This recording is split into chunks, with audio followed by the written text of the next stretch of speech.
વધુ એક મહત્વના સમાચાર પર નજર કરીશું। અપડેટ મળી રહી છે દક્ષિણ ગુજરાતમાં મેઘાની ધનાધન જોવા મળી રહી છે। દક્ષિણ ગુજરાતમાં મેઘો મહેરબાન બન્યો છે। 24 કલાકમાં મન મૂકીને મેઘરાજા વરસ્યા હોય તેવા દ્રશ્યો દક્ષિણ ગુજરાતમાં જોવા મળી રહ્યા છે। સુરતના બારડોલી પલસાણામાં 5 ઇંચ વરસાદ વરસ્યો છે। વધુ એક વખત સુરતમાં વરસાદ વરસ્યો છે। સુરત શહેરમાં 24 કલાકમાં 3 ઇંચ વરસાદ વરસતા જળબંબાકાર જેવી પરિસ્થિતિનું નિર્માણ થયું છે। સુરતના ઉમરપાડામાં 24 કલાકમાં 2.5 ઇંચ વરસાદ વરસ્યો છે। ઓલપાડમાં સરેરાશ 2 ઇંચ વરસાદ વરસ્યો છે। સુરતમાં ફરી વખત મેઘરાજા મન મૂકીને વરસ્યા અને સુરતના નીચાણવાળા વિસ્તારોમાં ભારે વરસાદના કારણે પાણી ભરાયા છે। બેરિકેડિંગ ગોઠવી દેવામાં આવ્યો છે। નદી નાળા છલકાયા હોવાના પણ દ્રશ્યો જોવા મળી રહ્યા છે।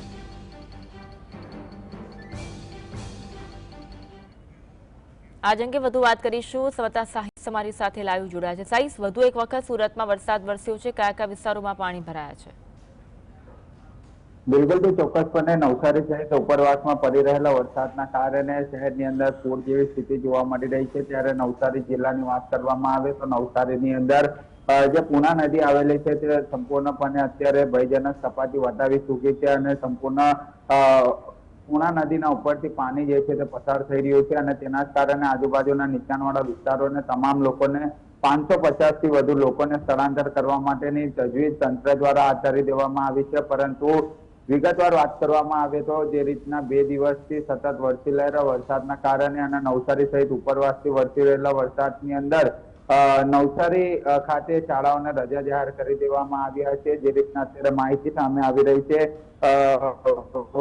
નવસારીની પૂર્ણા નદી ભયજનક સપાટીથી 3 ફૂટ ઉપર 26 ફૂટે વહેતા નીચાણવાળા વિસ્તારોમાં પાણી ભરાયા છે। મોડી રાત સુધી પૂર્ણા નદીનું જળસ્તર સ્થિર રહ્યા બાદ પાણી ઉતરવાના શરૂ થયા છે। સવારે 6 વાગ્યા પૂર્ણા નદી જળ સપાટી 24.50 ફૂટ પહોંચી હતી। ધીરે ધીરે પૂરના પાણી ઓસરવા માંડતા અસરગ્રસ્ત સહિત તંત્ર થોડીક રાહત આપવામાં આવી રહી છે। પરંતુ નવસારી સહિત અલગ અલગ જે જિલ્લાની આંકડાવાઇઝ વાત કરવામાં આવે તો અન્વી નવસારીની અંદર 2.83 ઇંચ વરસાદ જોવા મળી રહ્યો છે। જલાલપોરની અંદર 1.83 ઇંચ વરસાદ જોવા મળી રહ્યો છે। ગણદેવીમાં 2.54, ચીખલીમાં 2.66 અને ખેરગામ 1.83 ઇંચ અને વાંસદામાં 3.75 ઇંચ વરસાદ જે છે તે અત્યારે સામે આવી રહ્યો છે। 24 કલાકના આંકડાની વાત કરવામાં આવી રહી છે। જિલ્લામાં આવેલી ડેમની સપાટી જે છે તે પણ અત્યારે ઓવરફ્લો જોવા મળી રહી છે।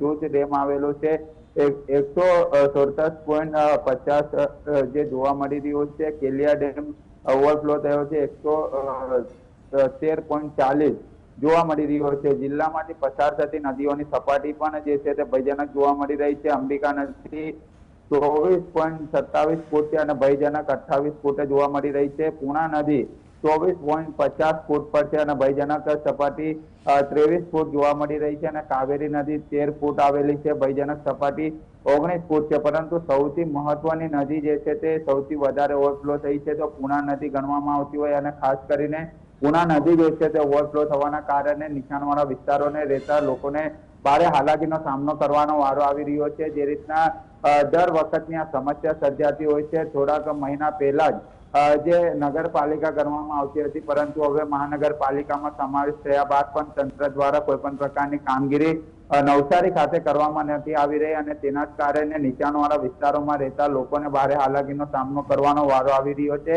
ખાસ કરીને વાત કરવામાં આવે તો જે રીતના નવસારી અને ખાસ કરીને ઉપરવાસમાં પડી રહેલા વરસાદના કારણે નવસારી ખાતે જળબંબાકારની સ્થિતિ જોવા મળી રહી છે। જે રીતના અત્યારે જીએસટી ઉપર દ્રશ્યો ચાલી રહ્યા છે તેના પરથી સ્પષ્ટ દેખાઈ રહ્યું છે કે જે વરસાદી માહોલને લઈને અત્યારે તંત્ર દ્વારા શાળા કોલેજોને રજા આપી દેવામાં આવી છે। પરંતુ આનું નિરાકરણ ક્યારે આવશે તે વાત હવે નવસારી વાસીઓ પણ કરતા નજરે પડી રહ્યા છે, કારણ કે દર વખતની આ સમસ્યા અવિરતપણે જોવા મળતી હોય છે। જે પૂર્ણા નદી આવેલી છે તે અત્યારે ભયજનક સપાટી વટાવીને ઓવરફ્લો થઈ ચૂકી છે। અવર જવર માટે રસ્તો પણ બંધ કરી દેવામાં આવ્યો છે, પરંતુ આજુબાજુમાં જ લેતા 500 થી વધુ લોકોને અત્યારે સ્થળાંતર કરવામાં આવી રહ્યા છે। સૂત્રો પાસેથી માહિતી મળી રહી છે કે જે ત્યાં આજુબાજુમાં રહેતા લોકો 1000થી વધુ ઝૂંપડાઓ આવેલા છે અને તે લોકોને અલગ અલગ સ્થળ પર લઈ જવા માટેની તંત્ર દ્વારા કામગીરી કરવામાં આવી રહી છે. પરંતુ જે સ્થિતિ અલગ અલગ વિસ્તારોની અને અલગ અલગ જિલ્લાઓની સામે આવી રહી છે તેના પરથી સ્પષ્ટ દેખાઈ રહ્યું છે કે જે પ્રી મોન્સૂનના દાવા કરવામાં આવ્યા હતા તે પણ દાવા હવે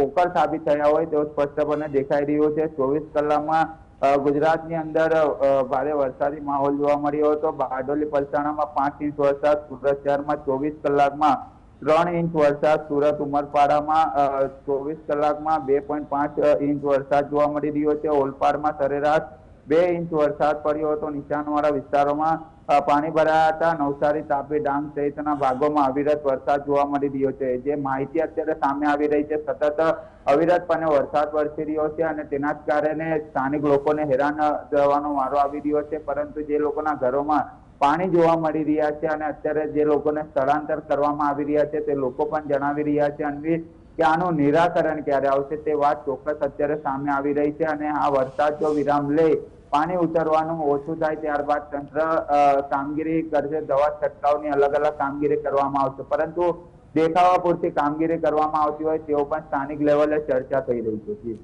આભાર સાહિસ જોડાવા માટે અને